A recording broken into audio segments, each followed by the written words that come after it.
আমের মৌসুম প্রায় শেষ। রসে ভরা টুসটুসে আমের স্বাদ যতই নিন না কেন, তার প্রতি আগ্রহ কমে না কিছুতেই। বাড়ির ছোট্ট সোনামণিও আম বা আমের জুস খেতে খুবই পছন্দ করে, তাই অনেকবার চেষ্টা করেছেন ফ্রিজে আম সংরক্ষণের, সেখানে হয়েছেন ব্যর্থ। আস্ত আম রেখে কিছুদিন যেতে না যেতেই খাবারের অনুপযোগী হয়ে পড়ছে সব আম। তাছাড়া পচনশীল হওয়ায় ফ্রিজের বাইরে আম সংরক্ষণের কথা তো ভাবাই যায় না। বাজারে বোতলজাত যে আমের জুস পাওয়া যায় তার অধিকাংশই কেমিক্যাল যুক্ত ফ্লেভার মাত্র, যা স্বাস্থ্যের জন্য খুবই ক্ষতিকর। তাহলে সারা বছর পাকা আমের আসল স্বাদ নেওয়ার উপায় কি? আছে, সামান্য কৌশলেই সারা বছর পেতে পারেন পাকা আমের স্বাদ। আসুন শিখে নেওয়া যাক। প্রথমে যেই পাকা আমগুলো সংরক্ষণ করবেন তা বাছাই করুন। এবার ভালো করে ধুয়ে খোসা ছাড়িয়ে নিন।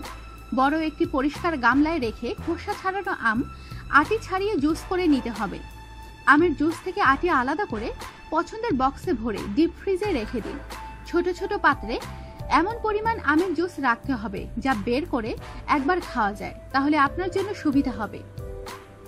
এবার সারা বছর থাকুন নিশ্চিন্তে, স্বাদের কোনো রকম পরিবর্তন ছাড়াই বছর জুড়ে পাকা আম খান। যখনই আম খেতে মন চাইবে তখনই বের করে নিন এক বক্স আম, আর তা ব্লেন্ডারে ব্লেন্ড করে জুস বা মিল্কশেক তৈরি করে খেতে পারেন। বছর জুড়ে পরিবারের অন্যকেও খাওয়াতে পারেন আসল আমের স্বাদের পাকা আম। আমাদের সাথেই থাকুন, সাবস্ক্রাইব করুন।